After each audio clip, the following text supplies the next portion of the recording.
नमस्कार, मैं हूं अशोक श्रीवास्तव और आप देख रहे हैं मीडिया दस्तक न्यूज़।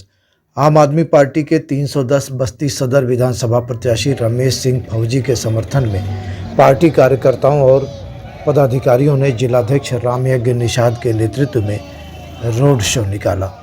शहर के पांडे बाजार से निकला रोड शो मंगल बाजार, दक्षिण दरवाजा, रोडवेज, गांधीनगर होते हुए शास्त्री चौक पहुंचा। यहां लाल बहादुर शास्त्री की प्रतिमा पर माल्यार्पण और रमेश सिंह के संबोधन के साथ रोड शो का समापन हुआ। पदयात्रा में झाड़ू बटन दबाओगे तो मुफ्त बिजली पाओगे जैसे यूपी के लिए किए गए केजरीवाल के वादों की गूंज सुनाई दे रही थी। रमेश सिंह ने मतदाताओं से अपील करते हुए कहा कि मुद्दों से मुंह चुराने की सरकारों की आदत हो गई है, वरना बेरोजगारी, महंगाई, उद्योगहीनता, खराब सड़कें, छुट्टा जानवर जनता के लिए अभिशाप नहीं बनते। जाति धर्म के नाम पर जनता को टुकड़ों में बांटकर भावनात्मक चोट कर जनता से वोट तो लिया जा सकता है, लेकिन इससे बुनियादी विकास नहीं हो सकता। उन्होंने आगामी 3 मार्च को झाड़ू वाला बटन दबाकर साफ सुथरी राजनीति के लिए जनता से वोट अपील की। कार्यक्रम था आपका और मतदाताओं से क्या अपील कर रहे हैं? सामने धन बल, बाहुबल सब कुछ आपके लड़ रहा है, आप ऐसी स्थिति में अपनी स्थिति कहाँ पाते हैं?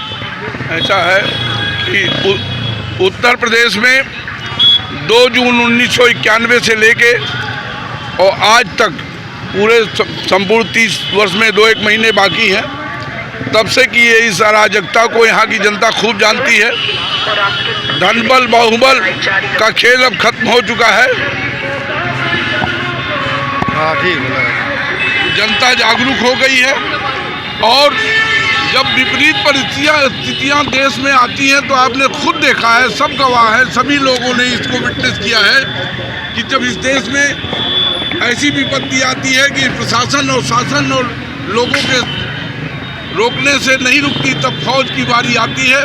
आज सामाजिक संघर्ष में पारिवारिक पार्टियों की वजह से लोकतंत्र जब खत्म हो गया है, ऐसे अवस्था में बाकी तमाम पूरे उत्तर प्रदेश में बेकारी से लोग तड़प रहे हैं, बेरोजगार परेशान हैं। उसमें हमारे बस्ती का बंटाधार इसलिए अधिक हो गया है कि बेरोजगार तो बेरोजगार हैं, यहाँ पर उनके 5000 बेरोजगार बाप को बेरोजगार कर दिया गया है, दोनों चीनी मिल बंद करके।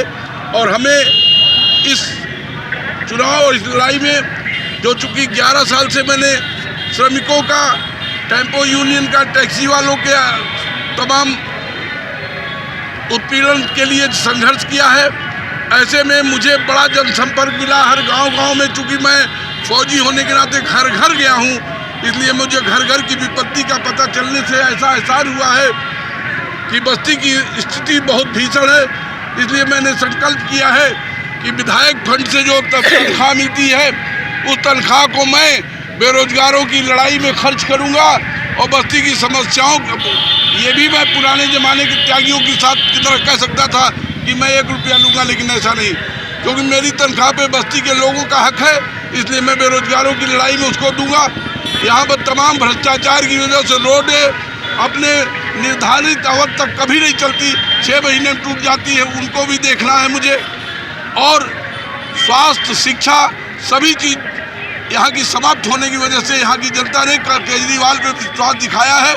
दिल्ली की तरह यहाँ की जनता स्वास्थ्य और शिक्षा की आवश्यकता महसूस करने की वजह से यहाँ आपके सामने धन और बाहुबल दोनों है, ऐसी स्थिति में अपने आप को कहाँ पाते हैं, कैसे मुकाबला करेंगे आप? मैं भारत का सैनिक हूँ। जब 1962 में एक ने 10-10 को मारा था, आप गिनती करके देख लीजिए। एक ने 10-10 को मारा था, आप गिनती करके देख लीजिए, जब उसके संसाधन नहीं थे। इन धन बल और इन बाहुबलियों को हम मुकाबला पूरा डट के करेंगे, हमारे साथी करेंगे और धूल चटा देंगे, ये मेरा वादा है। कोई भी आदमी, अब जब फौजी आ गया है तो धन बल और इस तरह जिस तरह रात शराब बट रही थी मैंने देखा, और कई जगह मैंने दौड़ाया भी है। प्रशासन सो रहा है, इससे यह लगता है कि मोदी जी ने कोई न कोई बात बसपा से कर रखी है। नहीं तो रात को जिस तरह से शराब बट रहा था, जिस तरह से रुपया बांटा जा रहा था, मैंने कई जगह दौड़ाया, उस तरह से बाकी मेरे साथी मुकाबला भी कर रहे हैं। ये प्रशासन की मिली भगत से ऐसा हो रहा है, ये कन्फर्म है। आज के बाद मैं उनको ऐसा होने नहीं दूंगा, मेरे सारे साथी तैनात हैं। आपको भरोसा है जनता झाड़ू चलाएगी? जनता झाड़ू चलाएगी, हर हालत में चलाएगी, चलाएगी, चलाएगी, चलाएगी। जनता के बीच आप जा रहे हैं नेताजी जी। जनता से क्या सहानुभूति मिल रही है? जनता से पूर्ण सहानुभूति मिल रही है। उन्होंने आज तक के जातीय संगठनों, जातीय नेताओं को पूर्ण रूप से आजमा के देख लिया। ये लोग वाल्टरगंज से आगे जाने लायक नहीं थे, दिल्ली लखनऊ जाकर लौट के चले आए। बस्ती की कोई समस्या को ठीक से नहीं लड़ने की वजह से हमारा आधा कैली चला गया, हमारा पेट्रोल डंप चला गया, हमारे 2 मिलें, 2 आज़ादी के पूर्व की मिली थी वो बंद हो गई।